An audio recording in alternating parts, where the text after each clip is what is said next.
started here quickly. That's right. There you go. Recording the whole thing. So yeah, it's been a challenging year, but I think it's been also a very rewarding year. I think all of the advisors that are tuning in now will agree. We're learning to adapt to do things differently. And I think that's where you come in, Tim. You know, when we look back over the year and we looked at what happened with our business, not everyone could go and do the face-to-face meetings. And I think that's where digital media like yourself has helped tremendously. I think there was also a vision of Derek, is helping all the people out there, our like-minded advisors, find solutions to their problems. And one of our problems is effective communication. And here I am sitting like a pilot with my earphones on and readapting to the new normal, you know. And you know, I feel like I'm part of the cafe society now. When I go and have a cup of coffee and I put these on, this is the new normal. You see guys sitting and doing business like this all the time. Absolutely. Yeah, and then lastly, got a thank you to everyone for sticking with SAIFAA. You know, people often ask, what's the relevance of an independent financial advisory association? And I always look at it like-minded people. Derek had this vision of a buffalo herding together, and it's stronger and, you know, it's better. And for me, it's also about knowledge, learning, and sharing information. You know, it can be a lonely business out there, no matter where you are. And I think the sharing and collective, we're always stronger. And what I'm really excited about, in conclusion, with my fellow SAIFAA members that are here listening in, you know, together we make a better team. We've introduced the certificate of the financial planning certificate for post-retirement planning.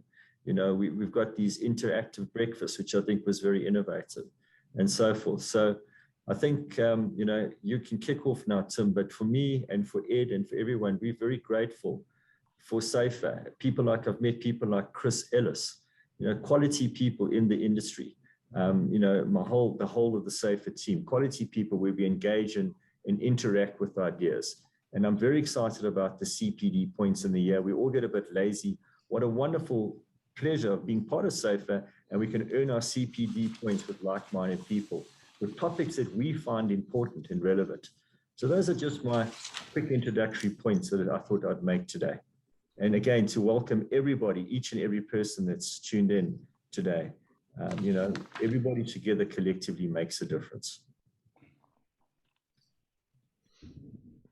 Absolutely. Thanks for that, Alex. I think, Johann, are you signed in and hearing everything so far? I know you wanted to make a few announcements at the top of the meeting. Just trying to see if he's managed to log in. Just seeing hundreds of names. Not quite hundreds. 36. There we go. All right. That's the joy about virtual reality, virtual workshops, eh? Yeah, absolutely. Tech can be wonderful, and it can also be a massive hindrance.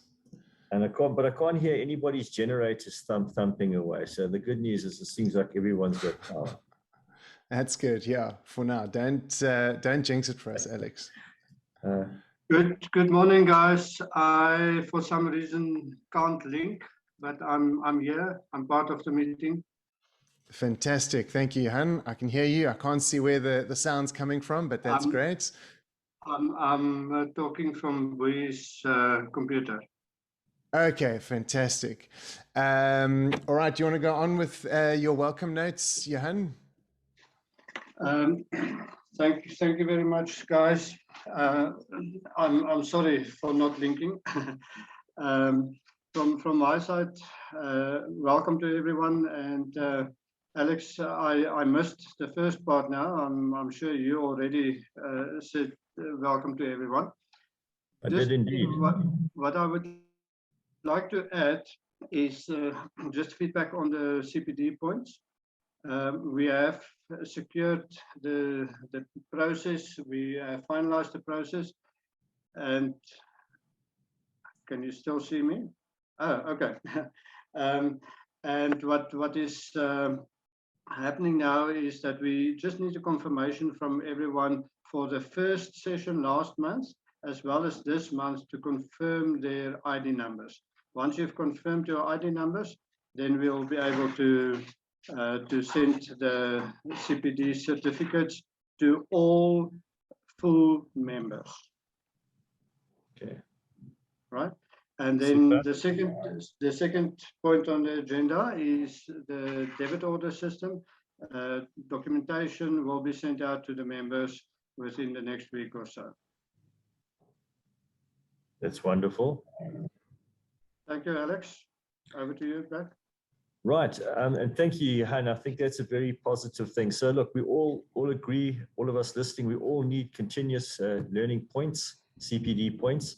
So as I said, we're going to find the topics that relate most to our practices and what's going to make a difference. So thanks, Johann, for doing all the hard work on that.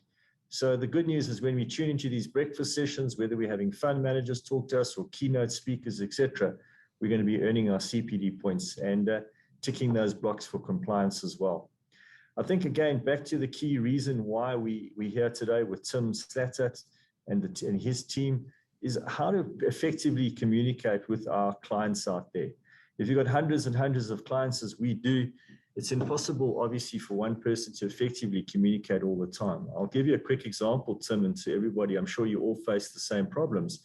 When you're writing a newsletter every single month to your clients, it can be quite challenging, especially when you're juggling all the different things that all of us as financial advisors have to do. We're all busy people. So what better way to outsource that? And certainly I've been doing it for years. I've been writing my own newsletters, etc. But I must say, Tim, we've been getting good compliments back from clients. People writing back and saying, I find this relevant, or I find that bit of information useful. And even if they don't come back to me, I think all the listeners, all the SAIFAA members and people listening in will agree. Effective communication is key to a good practice. And so, when you talk to everybody now, Tim, I think the relevance to everybody is, how do we get our message out as a brand, as advisors? Most of us tuning in here are obviously small practices, 1, 2, 3, 4, 5-man practices typically. And secondly, obviously we don't have the time, we don't have the resources. So compliance is outsourced, communication would be outsourced, etc. And I think that was the vision of Derek, is getting like-minded people together in a core nucleus of key competencies. Things like we will be working on perhaps in the new year is looking at more effective ways of doing insurance for our respective businesses, etc. But before I digress, the main topic again is to talk about how can you, Tim, as a company, assist the members out there with their communication strategies to their clients to make them more relevant, the clients more aware of the services they're doing, and of course, at the end of the day, create a better brand awareness of the product. We need to be in the hearts and minds of our clients. So for me, absolutely. To conclude my little 5 minutes introduction, for me, what it means to me is, A, I've got more time to do what matters, and that's doing client reports, etc. B, I'm outsourcing the information to a professional person like yourself. I do the compliance on the one hand, and now I've done the communication. So just to share with the members, I'd always, as I said, done my own newsletters, but it became tiresome and time consuming. So I thought, let me give this a crack thanks to Derek and his vision, and it's working beautifully. And then of course it gets linked onto my website. And then last but not least, I mean, if it's $1,000 or $2,000 a month, like the cost of SAIFAA a year, it's for me, money well spent. I'm getting good bang for my buck. The hour or two that I would have spent writing the newsletter, I could be seeing 2 or 3 clients. So that was my take on how it's helped me and how I hope it'll help each and every one of our SAIFAA members out there. So without further ado, Tim, for me, you've got my endorsement, but let the listeners, you tell them what you do and what Derek's vision was and how you've helped other practices. Absolutely. Thanks, Alex, for that. I think before we jump into kind of what I'd like to share this morning around communication strategy, I thought it might be helpful just to maybe expand on your experience, Alex, and if I can give quick feedback. You started off by talking about the arduous task of trying to creatively engage once a month to do a newsletter, to write, to think, what am I going to say to my clients today? That's the one side, and the other is just the time that it takes. You also touched on that at the end of what you were sharing. To think, you could be seeing 2, 3, 4 clients in that time, especially in a digital environment where you don't have to drive to and from meetings anymore. Many of us are able to do 4 or 5 meetings in a morning now, and quickly touch base with clients. And it's very helpful to have a strategy in place, which is what we're going to look at today, at the very baseline, a strategy. And if you want to outsource it, you know, that's obviously a big part. Well, it's not a big part, it's all of what we do. And that's very helpful. Johann, I know you had earmarked a few guys to give their feedback, which is on their kind of client communication journey, their online branding journey. Johann, maybe if you'd like to just introduce some of those guys and bring that in, just so we can have a bit of a, you know, a cohesive discussion before we hit the keynote, if that's okay.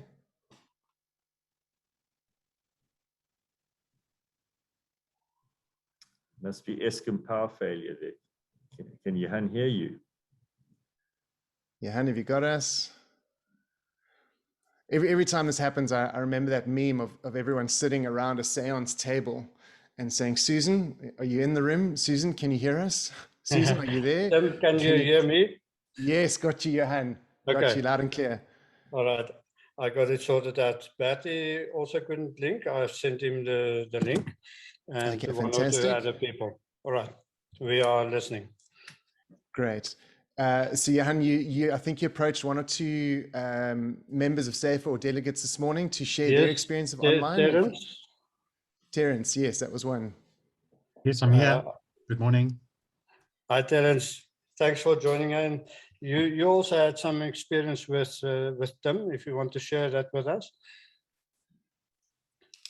Sure. Tim and I actually started out many years ago as the first session with initial discussions on how we were going to start something like this and add the value to financial advisory practices. I was at a bank at the time. I was there for 7 years. But when I met with Tim, I was probably about 18 months with them. And I didn't want to be the traditional bank broker. I wanted to add value to clients that was different and it separated me from the masses, and how to communicate clearly and correctly. And that's where Tim and I had a nice coffee and a nice chat and discussions around it. Used Tim's services for many years. And then I thought I want to try and give it a go on my own. It's not as, not as clear cut as Tim's is. I've fumbled along the journey, but I've had incredible success over the last 2 years from my social media presence. But the biggest learning from it is consistency and being authentic, sharing the message that you would normally share with a client, have the conversation you would normally have. Don't do the corporate smoke and mirrors and fancy language. It's not the way we chat. Just be who you are. Thank you very much for that input. From our side, from SAIFAA's side, what Tim has been adding in terms of communicating with our members has been a huge improvement from previous experience. Thank you very much from our side. If you want to, Alex, if you want to maybe hand over to Tim so that he can do his presentation for us this morning. Absolutely. So Tim, yeah, I think you can hear from Terence and the other people that we've had a positive experience. So I think it's going to be interesting to see what the other members' reactions are, and obviously to recruit more members to SAIFAA, because together we are stronger. And I think that's another thing. If we can get like-minded people to share good ideas that work, that are meaningful to our practices and our clients, then we've achieved part of our objectives. So yeah, over to you, Tim. Absolutely. Thank you. So the world of, and it's, digital communication is not just social media. And I know some people sometimes get confused with terminology. They might call it multimedia, they might call it mixed media. But the element that we refer to in digital communication is social media. And the idea is that it's a place for you to be social. You know, media is really just the plural of medium. And so it's recognizing that there are platforms now that have been digitized for people to engage and connect to. And these platforms have been around for probably 17, 18 years now. The early forms were MySpace, which was around 2003, Facebook 2005, 2006, LinkedIn and Twitter following quite closely after that. And then there was an explosion, a proliferation of mass social media that suddenly became overwhelming. And that happened for about 5 to 10 years, bring us forward to 2015, 2016. And a lot of professionals realized that they needed to start having a presence on these platforms because their clients were there. And so earlier this year, I shared an article on LinkedIn, and I might include it in the notes after this if it's helpful. And I said, they're kind of, a few things you want to look at in digital communication for 2021. And that was really on the back of a massive amount of advisors. All of a sudden, we niched into working with financial advisors in 2016, and we've had a slow increase of interest and engagement with what we do. And essentially, obviously, with lockdowns and COVID, people suddenly started saying, "Whoa, I need a presence. I don't have the time. I don't have the skill." And one of the first things I wanted to just bring to people's attention is you need community. Exactly as Alex has touched on now with the SAIFAA community, which is a professional community to bolster your acumen around what you do. You need a business community of clients and potential clients. That is one of the key elements. And we're going to look at that in this morning's chat. But if you take anything away from this morning, because a lot of people enter this journey thinking, "Oh, I need to get onto social media." And it's really a lot more than that. As Terence said, when he started doing it himself, he realized that it wasn't quite clear cut. To his credit, he has done extremely well and has a fantastic presence, has leveraged a lot of the Twitter space, which many financial advisors in South Africa have struggled to do. But there's a lot more going on. And so this can become very overwhelming. And as Alex said, what do I do? Once a month, I want to create a newsletter. I want to engage with clients. And as I mentioned newsletters, let me just say newsletters have been the most valuable tool in what we create for advisors. They are not outdated. They are no longer relevant. Newsletters are great, but they're time consuming and they're difficult to create if you don't do it as your main line of work. So we kind of look at 3 areas in digital communication and really digitizing your client relationships and building an online brand. It's not just about social media. It's not trying to be everywhere. It's not trying to be everything for everyone. And so what I always say to financial advisors is your digital brand, if you speak to any other digital marketer, they try and create something that replaces you as much as possible so that much of the stuff can happen behind the scenes and online. For financial advisors, it's not that. It's about reinforcing you, not replacing you. We also want to create something through the strategy this morning that empowers you and does not ensnare you. Remember, I said you don't want to be everything to everyone and in all places, because the minute you try and do that, you become overwhelmed and you start to do less and less, and the quality of engagement decreases.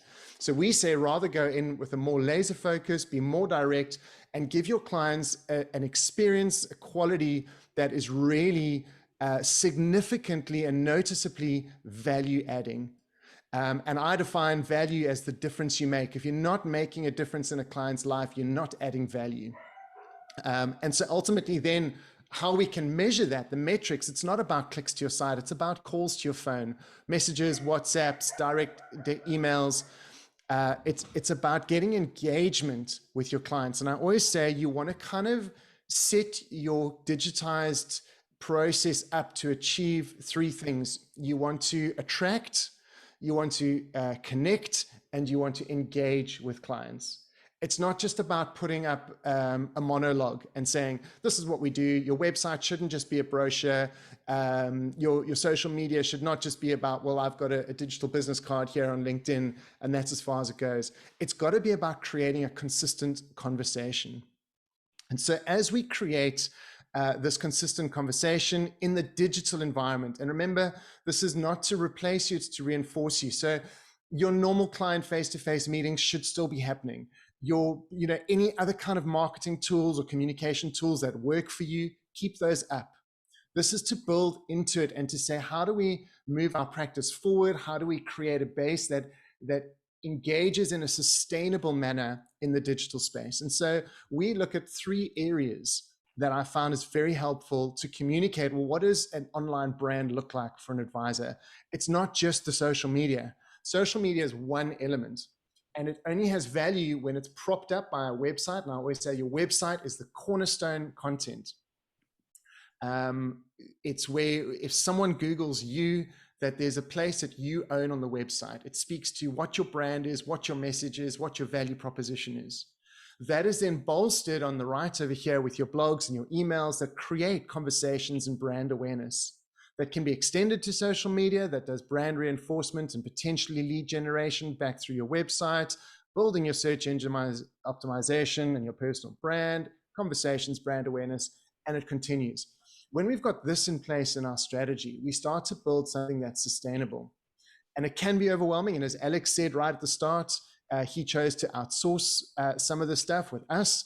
There's several other of my clients on here, which is great to see you guys. So if you want to pop up and ask questions or add to the discussion afterwards, that would be great. But you can outsource the red block or the red circle and the blue circle. And our recommendation, our experience over the last decade of working with advisors is you outsource the red, outsource the blue, focus on upskilling yourself in the yellow and manage that side yourself. Some of you have asked me to help you manage your social media, and you'll know by now what my answer is, but we'll get to that a little bit later. So as we look at a strategy for digitizing relationships and creating a communication strategy that's relation-centric, we look at 6 kind of key focus areas. And these are standard to most communication strategies, business strategies, and journalistic principles. I've got a public relations background, so journalism was a big subject of mine and a big interest. And I took what I learned from journalism and I applied it to, well, how are we going to help financial advisors communicate more effectively? And really, we want to look at 3 areas initially, and then another 3 areas. The first is, what are you saying it? Why are you saying it? And who are you saying it to? And these 3 areas are where a lot of financial planners struggle with their digitization, because they come in with the last 3, which is, how am I going to say it? Where am I going to say it? And when am I going to say it? And often the most easiest accessible point to someone who's not skilled in this area, who doesn't have a lot of time to do it, is social media. And so the whole strategy rests on, where am I saying it and when am I saying it? So I'm going to say it on Facebook and I'm going to say it as often as possible. And that's where they start. But we don't quite know what we want to say. We don't know why we're saying it. And we haven't got that community yet. And so that then is a massive hindrance to the sustainability and the success of a strategy. So what we've done is we've created some white labeled strategies for financial advisors in our solutions, which have been working extremely effectively. But today I wanted to just present you with the journey that I take when we do custom strategies with clients. And you can jot these down, make a few notes. If things come to mind, please do note it down, because this is a creative journey. It's cyclical. The problem with creative is that you can't start one point and end in the other. The creative is you've got to jump in and kind of get wet and move around. And you might go backwards, forwards, up, down, and that's okay. As long as you're making notes, and slowly what will happen is this brain dump will become more like a journey that makes sense. And so when we look at creating a message, and you might think, well, but I'm identifying my clients first. That's okay. We'll get there. When you're creating a message, you want to ask yourself a couple of questions. And the easiest thing to answer is normally, what's the first thing you say when you sit in a meeting with a prospect? Not only does this help you craft your message, it also helps you redefine your message. And you might think the first thing I say is, how much do you earn, or are you currently employed? And you might think, well, that's a really silly question. Actually, perhaps I shouldn't open with that, and I should open with something else. So now you can strategically change not only what you're going to do online, but you're going to change how you feel about meetings, how your clients feel about meetings. And the minute we start to get into an emotional attachment, how it makes us feel, how it makes them feel, we can start to observe it and change it and be more strategic in our communication. And we can start to think, well, what am I actually going to say? What am I saying in person with meetings? What am I saying in the digital space? And language is so crucial here. Tone, culture, anything that's going to help you identify with your audience. If you are family orientated, you want to have things that speak to family. If you are health and well-being orientated, you want words that speak to that. If you are like a business coach or mentor and you want to speak to continuation and succession planning, those kind of words and that tonality needs to come through in what you are saying. And that ultimately then comes back to, this is how I'm making a difference. This is what I'm actually doing. It's not about me being a financial advisor. It's about me being a life coach. It's about me being a family mediator. It's about me being a business mentor to you. And this then helps you start to say, this is what I'm going to say.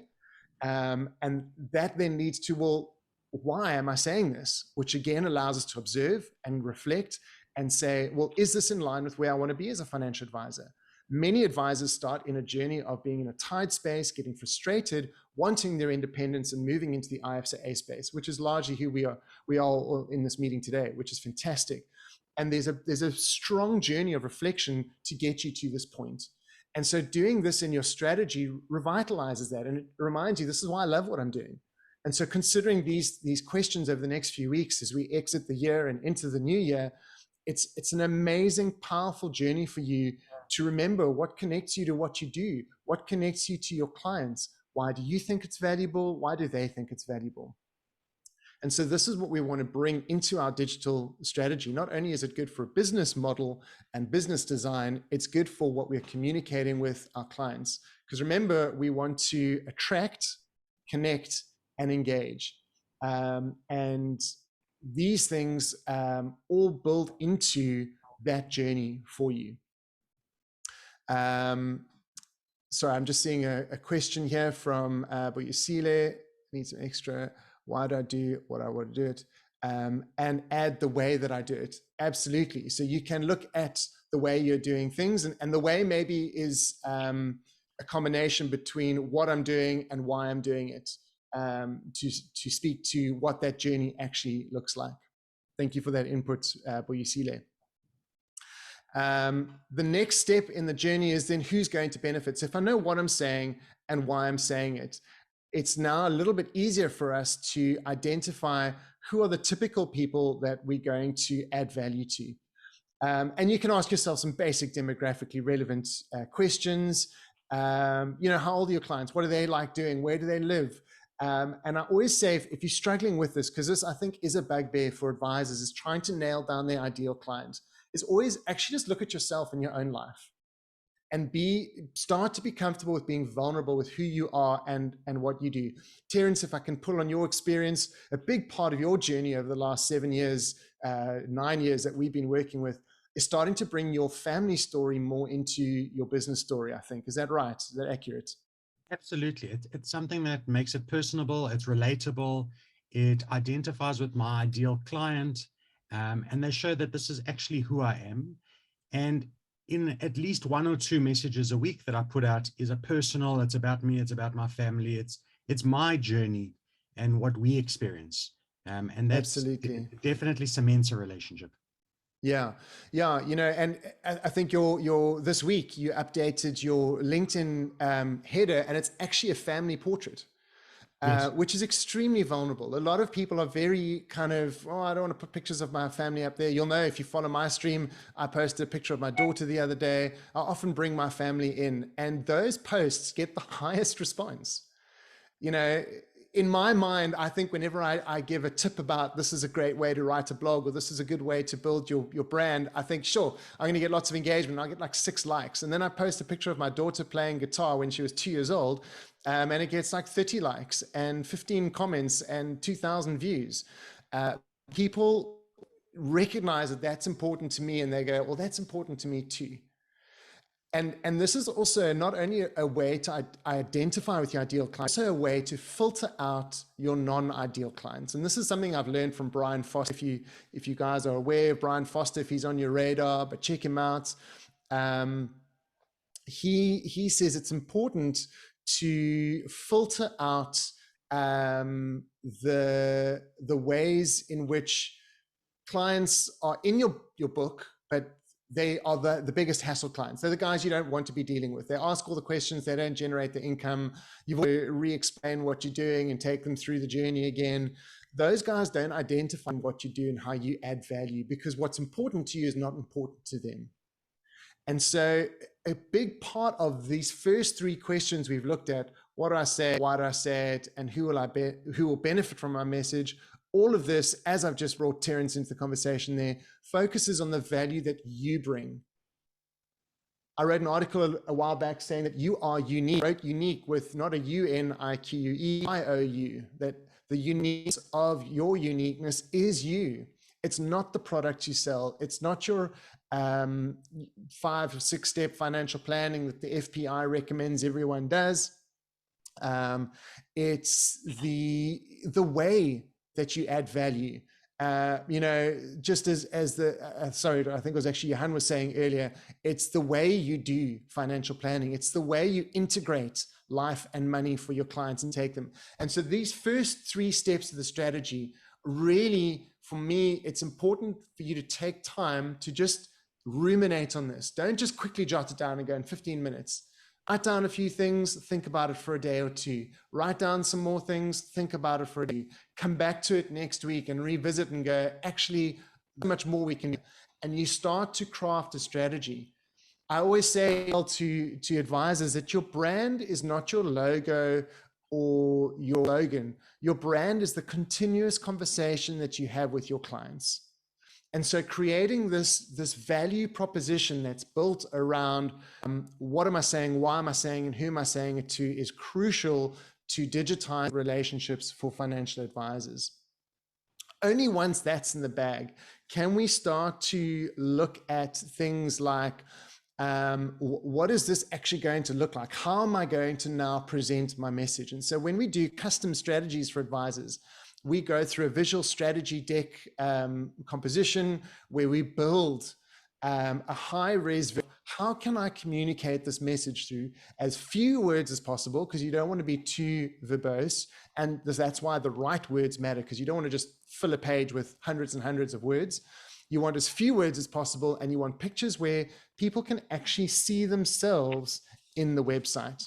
Again, this is about you. It's not about what other financial planners are doing. It's not about what other digital marketers are telling me to do. It's about saying, how am I going to identify and create a community of value for my business?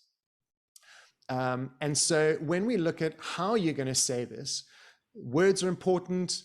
Do I want something flashy? Are we like promoting a super tech practice where everything is digital? Or are we promoting something that's old school, that's warm and nurturing? Are we communicating something that's family? Are we communicating something that's business? Are we communicating something that integrates health and wealth and lifestyle choices? And what kind of colors do I like? What does our office look like? We've just done a visual strategy for some guys who said, their clients often say that their office looks and feels a little bit like a beauty spa or a day spa, one of those things. I forget the correct terminology. And so some of the elements we had were softer elements of the stacked stones, the typical things you'd see in a tranquil environment, because that's part of their culture. And when you speak to them, they're soft-spoken, they're calm people, and you kind of just feel, wow, I can relax here. That's the kind of thing you bring into this element of the strategy, is how are my clients going to see their lifestyles replicated in my website, my social presence, my newsletters. And then once that's in place, this is the building of the cornerstone of your brand. You can then say, what platforms am I going to need? So where are my clients? So typically we always speak to email. In our strategy, there's 3 things that I feel are non-negotiable. You have to have a website, you have to have regular blogs, and you have to have a newsletter. Those are the baseline, and then you can build up from there. And the reason for that is because the newsletter adds the most value, but the newsletter only really adds consistent ongoing value if you've got the blogs. And Alex, as you said, you've got lots of feedback from the newsletters already. And a big part of that is because when people open your newsletters now, it's always fresh. There's always something new, and it's always lifestyle centric. It's magazine content. It's not about the market updates or product updates. Because just a little side note, if everything you only ever talk to your clients about is market or product, you link your value proposition to the markets and to the products. And so if the market performs poorly or the products perform poorly, your value proposition is negatively affected. But if you link your value proposition to who you are, what you do, how you add value, conversations with your clients, those are now independent of what products and market are doing.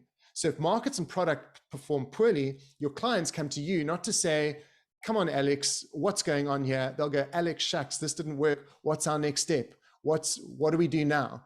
Right, which is a much more positive position than, Alex, you promised this would work. Now I'm in a bad position. So finding back to where we are now, finding platforms that allow you to consistently engage, newsletters, remove the distraction, the dilution, and the competition and everything else going on social media. They are trackable, so you can see who opened them, when did they open them, what did they click on, which is enormously valuable. And they've got links through to a blog, 2 blogs, 3 blogs, 4 blogs, 6 blogs, which is what we do for our clients. So there's loads of points of value and contact for your clients to see value adding. And those blogs, where are they then housed? On your website. You're not sending them to a BlackRock site or an Old Mutual site or a PPS site or an Alan Gray referral. So those are the 3 baselines, newsletter, blogs, and websites that we say are the starting off platform. But you can look at WhatsApp, you can look at video meetings, you can share those blogs that we write on articles in LinkedIn to build up that database, which a lot of our clients are starting to do. And you can really get creative around how am I using even video. So we say, take our blogs and make a quick video about it, 30 seconds with your iPhone. Most iPhones and other Samsungs, etc., have really good cameras nowadays. Go into a quick video on your take on a blog, because it's lifestyle. It's now people are seeing your face. You can WhatsApp that 30-second video and you can say, go to our website and check it. It went live this morning. So now your clients are feeling, and you can distribute that en masse. Your clients are feeling like, I've seen Paul today. I've seen Buyasile today. I've seen Johann. I've seen Alex. I've seen Terence. You remain present of mind, which is enormously valuable in a world right now that is tumultuous, a world where people don't know what's going to happen next. And so find these platforms where your clients are engaging and where you can build community, and you can do it regularly. I think Terence touched on that earlier, or maybe it was Alex, saying that a big part of he's learned of his strategy is the consistency. And if you're not able to sustain it, it's going to fall flat. And so that's why we also look at not only how am I going to say it and where am I going to say it, but when am I going to say it and what's the baseline. And our strategy speaks to, sorry, let's just go back to that last slide. Our strategy speaks to a baseline of at least 1 or 2 blogs a week. I say 1 is actually fine. You can probably get away with 1 fortnightly. So that every month you've at least had 2 pieces of content created that you can now share. Because if you've just got 1 piece, it's very difficult to have repeat conversations inside of a month. But if you've got 1 a week, you can at least speak to social media or WhatsApp once a week with something fresh and new to add to your clients. Or it just creates content on your website and social media. When it comes to emails, we found that once a month is the happy medium. We've got 1 or 2 clients who have requested weekly emails and they get their blog emailed, but generally the blogs go to the website. So they're not spamming your clients. They're just sitting there as a content archive. And then the email gets sent to your client. That goes out once a month. So your clients are not feeling like, whoa, I'm being hounded, but they are feeling like, sure, my advisor's present. And as Alex said right at the start, as long as my clients are seeing the email, even if they don't open it and click on it and anything like that, they know they've heard from Alexander Babbage. They know that their advisor has been in touch. And that's the biggest #1 value add of this whole strategy. Because if you keep in touch with your clients, you keep your clients. It's that simple. When it comes to social media, we recommend 3 times a week. And we've got a strategy that we look at in our training. And that is, how do you engage for 3 minutes, 3 times a week? If you've already been on social media and you're quite confident on there, then 3 minutes is not quite enough. Then you're going to probably be doing 5, 10, 15 minutes a day. And as long as you're adding fresh content and you're creating conversation sparkers for your clients and your community, social media is going to start to then benefit you. You can also, if there's anything that's newsworthy and relatable, so someone has a new baby in your practice, or you onboarding a whole lot of new planners, or you're now offering a new service, or your whole team, you know, Alex, 2-3 weeks ago, you went and did that Rhino Peak Challenge. That was a newsworthy event that we could create a blog for you. We could create a newsletter. Yes, it created support for what you were doing in a charitable sense, but it also spoke to your clients in a different context, saying, this is a little bit of what Alex's life looks like behind the scenes. This is a little bit of what their practice contributes to in the bigger world, which is very powerful and very practical. And another thing you can consider, which is quite a difficult thing to do for most advisors, is when is your database active? Because of the current digital culture in which we live, most people are active almost all the time, which means you can pretty much do a post on a Friday night, a Monday morning, a Sunday afternoon, and it's going to get fed through the algorithms to people's streams. But if, for example, you know, if we take the SAIFAA context now, and you're creating, say, a quarterly webinar, and you're doing a breakfast with Paul, and you are inviting all your clients to join in that, and you're just going to catch up and have a general network, which again is a big part of what we're doing this morning.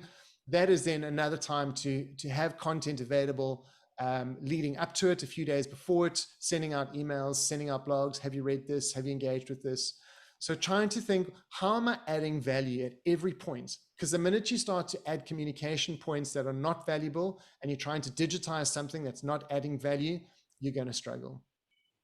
And that, if you follow those kind of 6 pointers, you should find yourself in a very much more conversational, powerful space to engage online.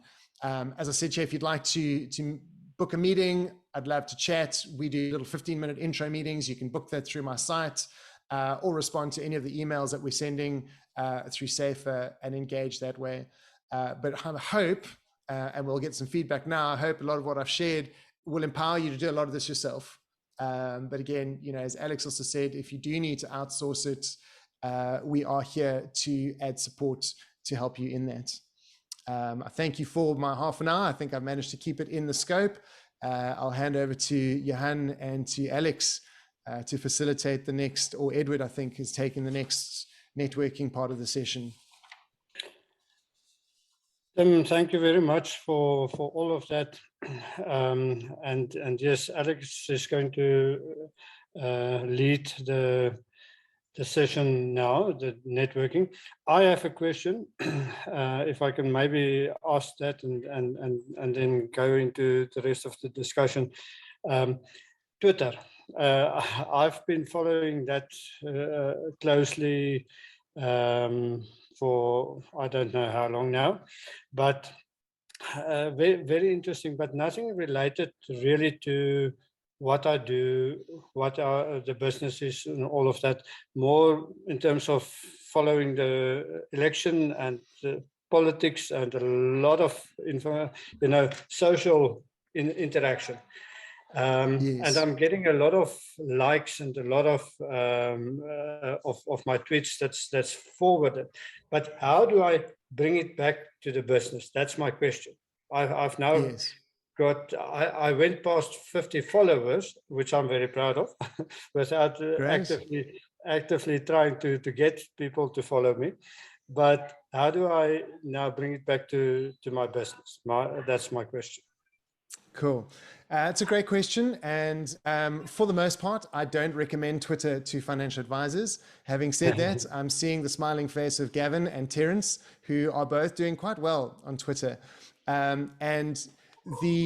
I think from my perspective, Twitter works well as one element of your social media strategy, that you are able to bolster the engagement by sending them links to go somewhere else. So, thanks for the comments. Great to hear from you. Great to meet you on Twitter. We do regular Saturday. I know, Gavin, you do like a Saturday mentor thing and you share that. So people are like, oh, what are you doing as a mentor? And I always say to people, social media is like a portal to what you're doing, who you are, where you are, what you're up to, why you're doing it. Social media is not the place where your business happens.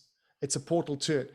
So you need a follow-on strategy. So it's a great place to engage with people, find them, so to attract and connect, and then bring them into a space where it's either a webinar, it's a face-to-face meeting, it's an email platform, it's your LinkedIn profile, it's your website. So that's where your integrated brand builds.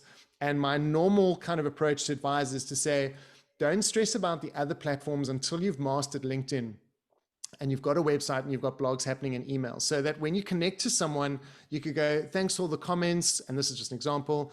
Thanks for commenting on my tweets and engaging. Would you mind if I added you to my database? Because I've got an email that I send out every month. I'd love to just stay in touch. Now that's another hook. So now they're seeing your tweets and they're getting an email. Your email in it has links to blogs, which is on your website. So now you've got that circle happening, and you can have your LinkedIn profile. And they go, oh, he's on LinkedIn as well. Let me go check him out. Now, when you connect on LinkedIn, all of their professional network on LinkedIn starts to see a little bit of what they're doing in the engagement with you.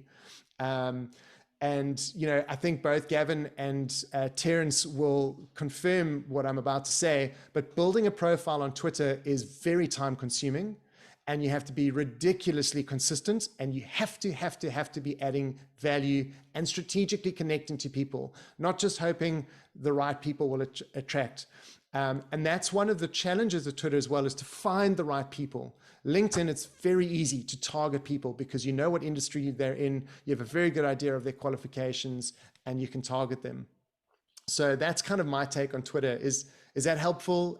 Gavin and Terence, I don't know if you want to add anything to that. Can I add something quickly? Yes. So I was advertising for a paraplanner. Right. Okay, so I went on to LinkedIn. You must see how many people have contacted me. There's a desperate amount of people out there. You got to be very careful how you also present what you want.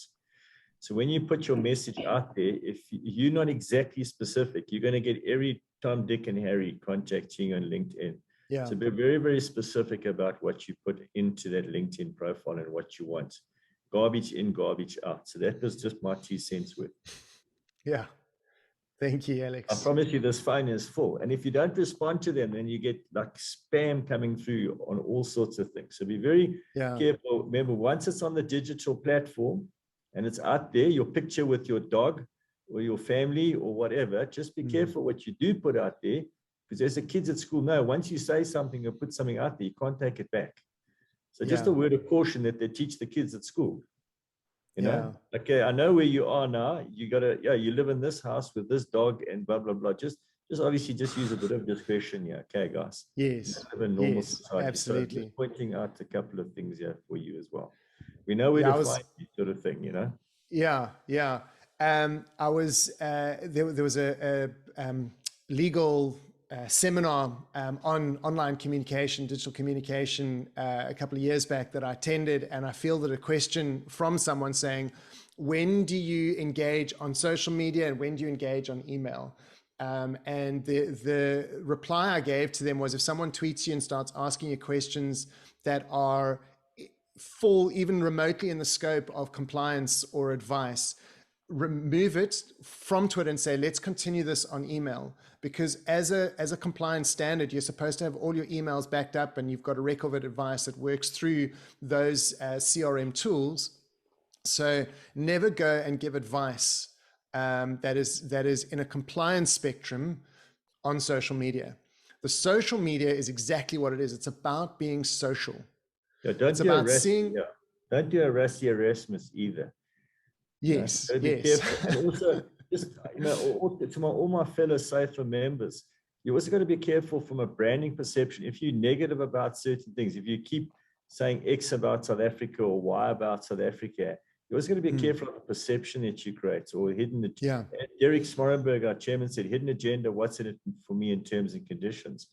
You know, you've got to be so careful about what you convey out there.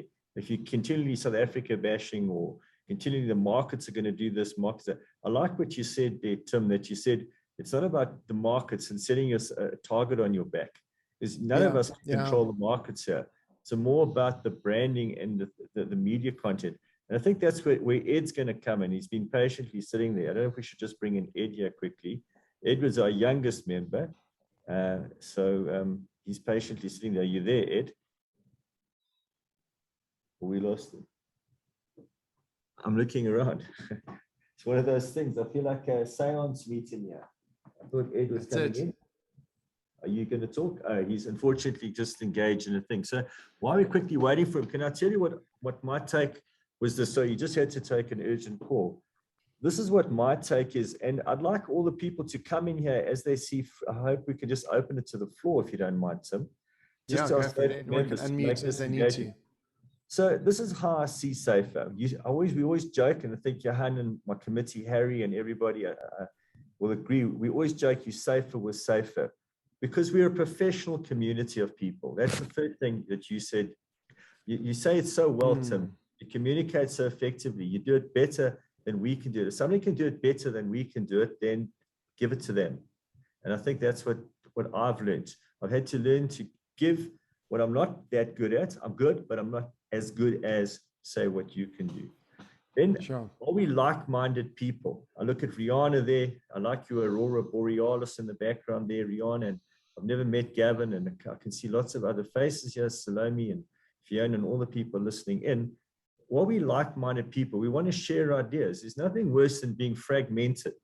I don't know, when I first started in my industry, you sort of fragmented. You do your thing, you got your own little fiefdom. It's like millions of little political parties doing their thing. And if you're just you've seen with the municipal elections, if you're some little fragmented political party, yes, you can have clout, but you're much stronger unified together. So like-minded people, what you're telling me again, this is what I got out of your talk, sharing of ideas, strategies, and solutions. You really put it in a nice format. So whether it's financial solutions, which we'll talk about, or talking to financial managers, getting new ideas. I know, Mike, you've introduced me, Mike, I see your things off, but you've introduced me to many good ideas. So I've had to filter many ideas with Mike that I say, no, this is rubbish, this is junk. You give me 10 different things, but one of them actually did work. And I'm very grateful to that for Mike. So I met people like, very interesting people through SAIFAA. And that was having an effective body to engage with other advisors, media, and the investors. That's the other thing, the takeaway, having an effective body. I don't want to join all the plethora of other bodies here. I want to be with people that, like I'm looking at Paul in that. I met Paul briefly at an award ceremony. I said, gee, I like this guy. He's the Mike type of guy, speaks his mind and etc. So Paul, it's grateful that you joined us. We all have one or two more Pauls, and that people joining us, we're better off together. We can share ideas. We have an effective body. I'm hoping Ed will come on now. What else did I say?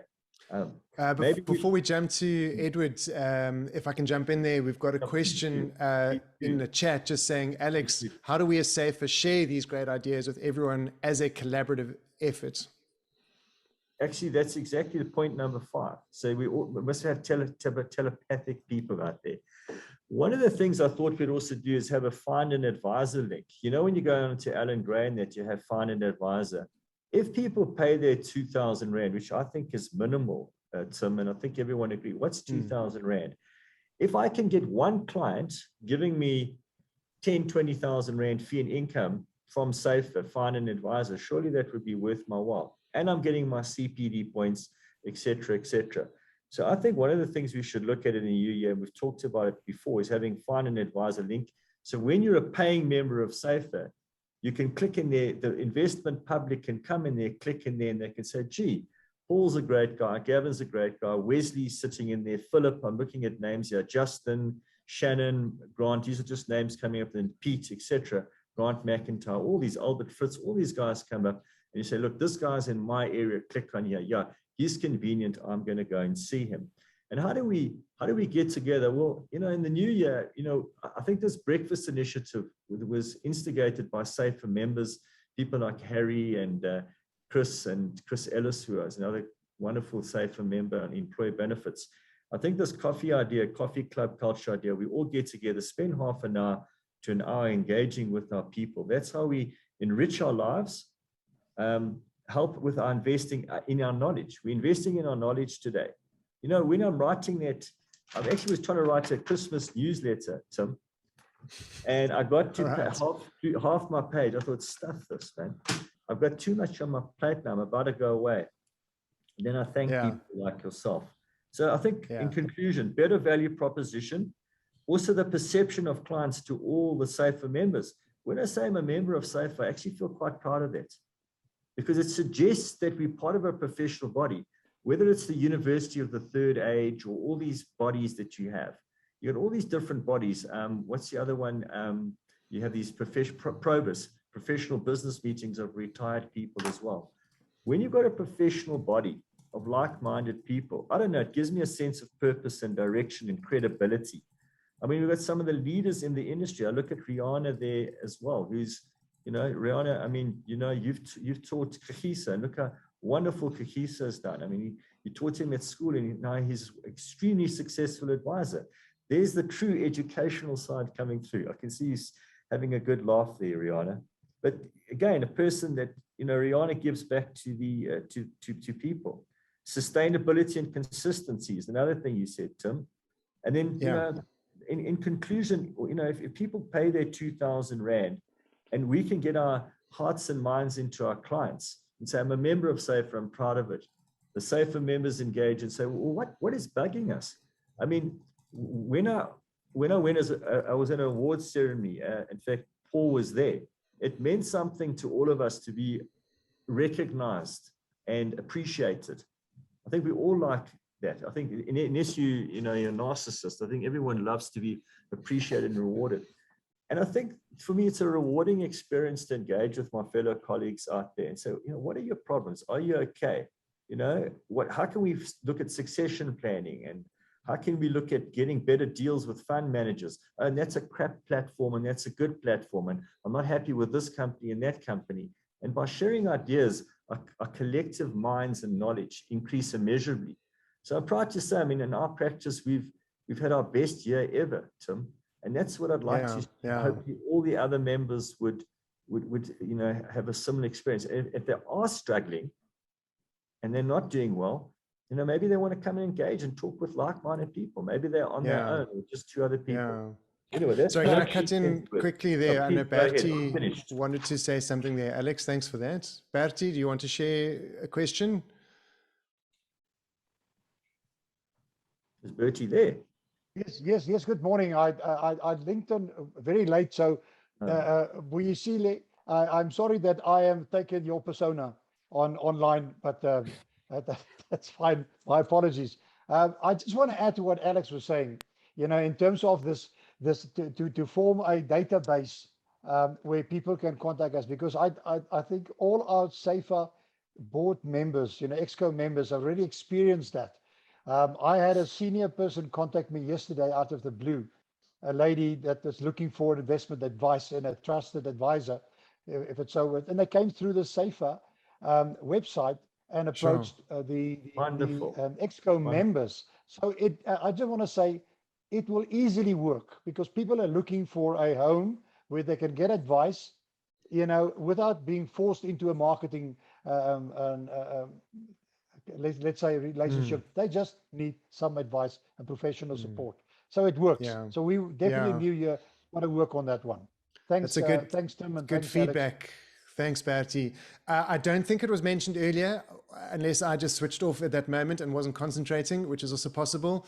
But I know there is a debit order mandate system that is in play at the moment, that I think Harry is spearheading at the moment, which the idea is that it's not $2,000 a year, it's $200 a month. To make it far more affordable and accessible. It'll also make managing things like a registry on the website a little bit easier, so we know who the paid up members are, who's committed to building the community. And, you know, I know some of the vision, and Johann, I don't know if you, I know we're at the top of the hour, but having spoken to the Exco, almost all of you personally, you guys have bigger ideas than just breakfasts. You have ideas to take bigger matters to the boards of SAIFA and the FIA, and to take on, and to do that, you need mass in numbers. You need people. And to tie in, and I know, Terence, you wanted to say something around how more people can engage with SAIFA. At the moment, the website, the mailing list, these breakfasts, and LinkedIn are the main points of contact, the main points of community. And so I'd encourage you, even if you're starting to dip your toes in LinkedIn and want to find out how it works, to start checking out the SAIFA page, go and follow it. We've got about 180 guys following it now. Post some questions there so that the executive, when they're planning the breakfasts with SAIFA, can start to bring in topics that are not only relevant, but are going to add value to what you guys are needing in your practice. Whether it's around funds that you're questioning, as Alex said, whether it's around tools for your practices and you want to get someone from Asset Map in, or you want to get Brian Foster in, or you want to get Mike Clare in to speak around different ways to boost your business, that these then add value to the community. And then also to provide feedback, to say, you know, like Alex, you've been using regular blogs and newsletters now, and this has added value, because it is difficult to know, especially if you're a 1, 2, 3 band show, where do we spend our limited capital and our funds? Do we put it into marketing? Do we put it into CRM tools? Do we put it into planning and forecasting tools? And what does that look like? Because all of that generally has training and a 6-month investment of time, and you want to try and be as streamlined as possible. Tim, can I answer Terence about a fee for FSP? What I can do is I can send the different categories to you, and you can mail it out to everyone, then they can have a look at that. One option would be to have the additional members of staff as associate members.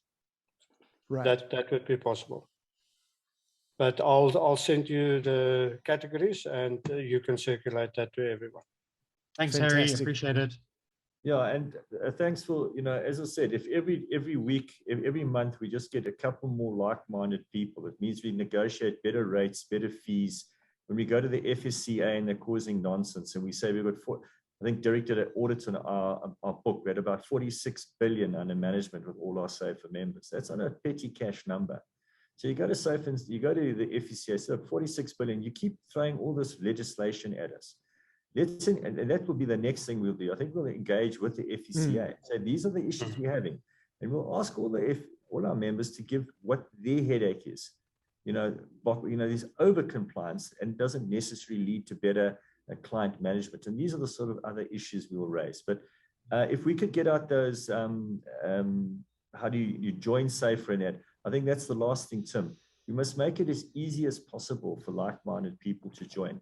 We need to have a quick one-page application, boom, boom, boom, and away we go. And I think Johann and you guys will send it out, I'm sure. Yeah, absolutely. We are already working on that, Alex. And one last thing, people can also join by just sending a WhatsApp or a SMS to 0840 999 999. That's a wonderful. I remember you mentioning that number. Very easy. So that's the sort of thing. Yeah. So I think it's been a positive meeting. I think we're all ready to go away for our December break. I'm sure a lovely blog will be coming out with all Christmassy things now. Maybe with you and your kids are on a Christmas tree there, Tim, with the dog. Yeah. Maybe that sounds good. Get a couple of 100 likes this time. And yes, then, absolutely. To all the SAIFA members that are, have done such sterling work, all the committee, Johann and Harry and Bertie and everybody. And yeah, it's been a good year. I think, besides COVID, I think anybody that's managed to keep their head above water and grow their practices, congratulations. I think, and if people want to engage with you, Tim, what do they do? So you've got your details there if they want to chat to you. Yeah, absolutely. So in the follow-up email that we'll send out with the video from today's session, we'll include a little button to easily book a meeting and take the next steps if that's going to be helpful for them. Okay, and we'll send out a newsletter. So thank you very much for the organizing it today, and particularly to Johann behind the scenes. And I guess, should we say it's a wrap?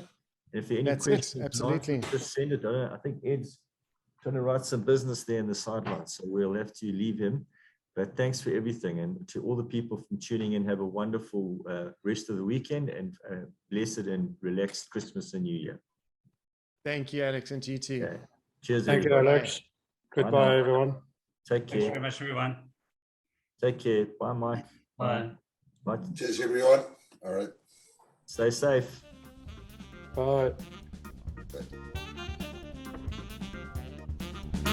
Bye.